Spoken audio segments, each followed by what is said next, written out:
The third Espada, her Zanpakuto is Kosameko, and her command to return to the world is Kaiju. Among the many eccentrics among the Espada, she aspires to create a world without sacrifice.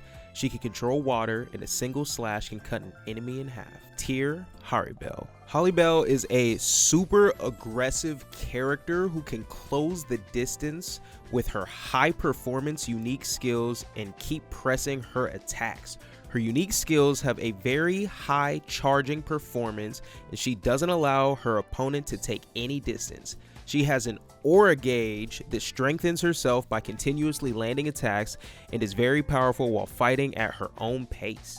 However, since her normal attack power is low, she also runs the risk of being overtaken even if she wins in terms of number of attacks. In order to keep her aura gauge high, it is important to keep attacking without being on the defensive. Speaking of her aura gauge, this is actually going to be the first thing I'm going to show you guys, because this will dictate how we talk about the rest of her kit. Her unique specification, aura gauge, accumulates when Halibel's attacks lands on the opponent. When the gauge accumulates over 50%, the attacking power increases and the performance of each move will be enhanced. The gauge will gradually decrease when an attack doesn't land for a certain time. Also, the more spiritual power you have accumulated, the faster it decreases. So the higher your EX meter is and the more EX meter you have built up, the faster that aura gauge will decrease when you're not landing attacks.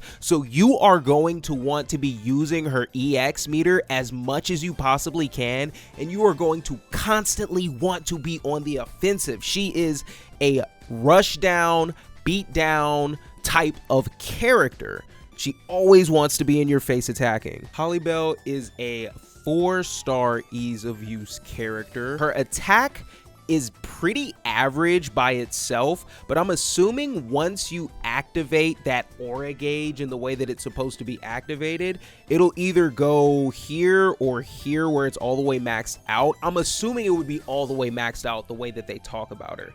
Her speed stat is all the way up, which is surprising. I thought that it was going to be just maybe right here, definitely not any lower than right here, because she is pretty quick in the anime and she looked pretty quick in the trailer.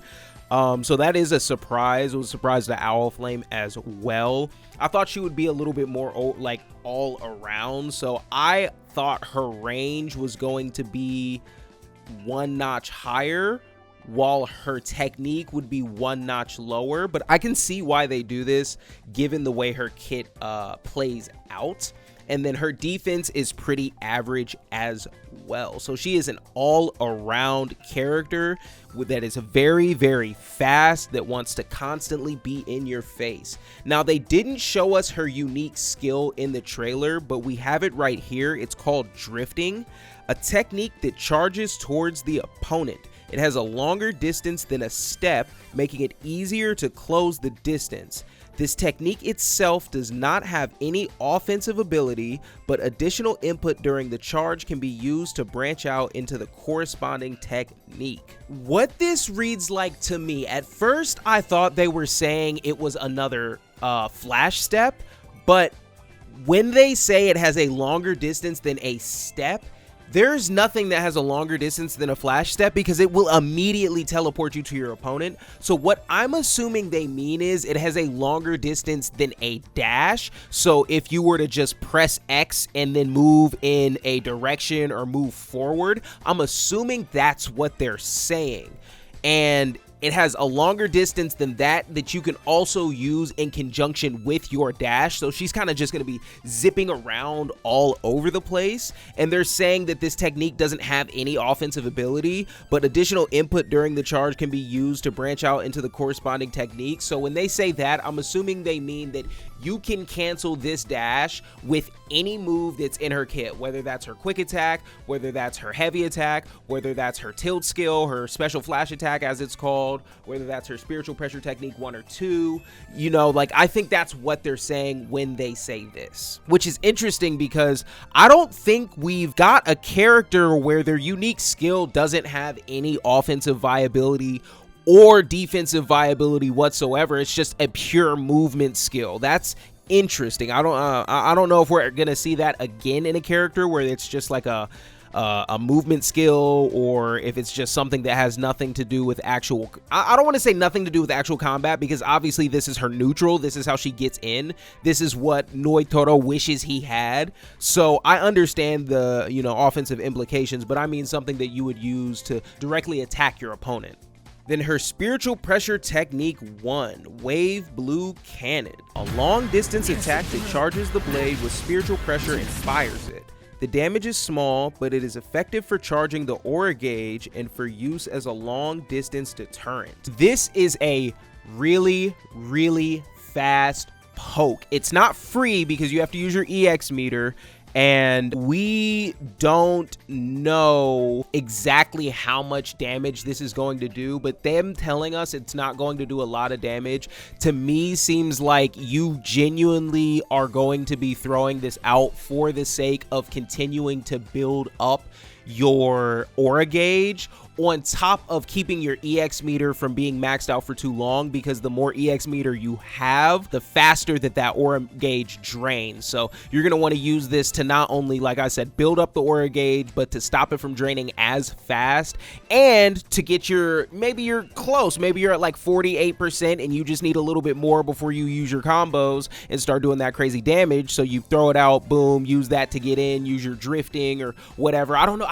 I'm wondering how that moves, and if we see her do this in the trailer, but I don't think we do. After that, they show us her spiritual pressure technique 2. Let me show you. A 3-hit combo technique that follows up with a large upward slash forward. If it hits, it will greatly increase the aura gauge, but if it is blocked, it will leave you vulnerable, so you need to be careful when using it. And the fact that they're telling us that this is unsafe on block means that you cannot throw this out willy-nilly any way that you want to. You need to either use this at the end of a combo or somewhere in the middle of a combo where you know it's not going to drop and they will have the opportunity to punish you. But if you do get it to land, your aura gauge will be built up immensely. So I'm assuming that if you have at least a decent amount of aura gauge built up, but you're not at 50%, you're going to be well past 50% by the time that this finishes, and you're going to be doing some very, very good damage. And that's even better for you, because after you use this move, I'm assuming this is going to be the more expensive spiritual pressure technique. You will have less EX meter, which means you will be able to keep your aura gauge for longer in between attacks as well. Then they show us her awakening, sword release Empress Shark. By unlocking the sword and releasing the Emperor Shark Queen, the performance is enhanced. The increased attack power makes it easier to push through opponents. In addition, the weapon changes from a dagger to a greatsword, increasing the reach, expanding the option at mid-range. So it changes her close range combat to mid-range combat, and then she once again still, it seems like, will have her long range capabilities. I'm hoping that what happens is it slightly changes her kit to where her spiritual pressure technique 1 turns into an actual like blast of water, and it's not still just like an aura from a blade. And then I'm hoping that her spiritual pressure technique 2, that yellow aura that we saw while she was using it, turns into water. That would be so cool if we could do that, or if we could have that, instead of it just being like her water techniques are relegated to her using her Kikon moves. Maybe even with drifting, she's like drifting around on some water, like a little jet stream at her feet or something like that. That would definitely be sick. But yeah, overall, it doesn't do anything too crazy. It'll increase your attack power even more. So that plus your gauge. If your gauge only gets you to 1 notch higher on the attack meter, then the gauge plus your awakening will 1000% have your attack completely maxed out.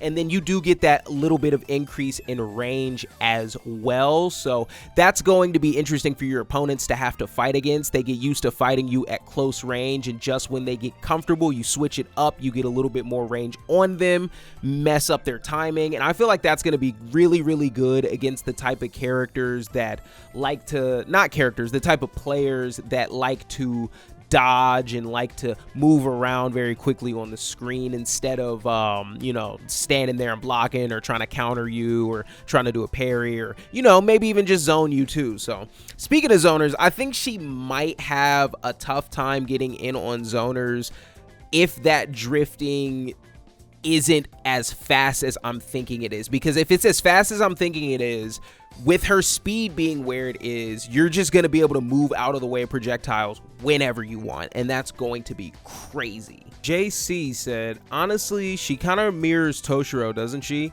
A snowballing gauge, a smallish distant check spiritual pressure move, and a big spiritual pressure move that interacts with your gauge. I love the flavor. She's like Espada Toshiro. I 1000% agree. She's got her own little Espada twist to her, but she is a good mirror to Toshiro, and I think that's pretty accurate to the source material as well. Toe said, they need to uncensor her form. Anime censorship is bad. Fans deserve fan service.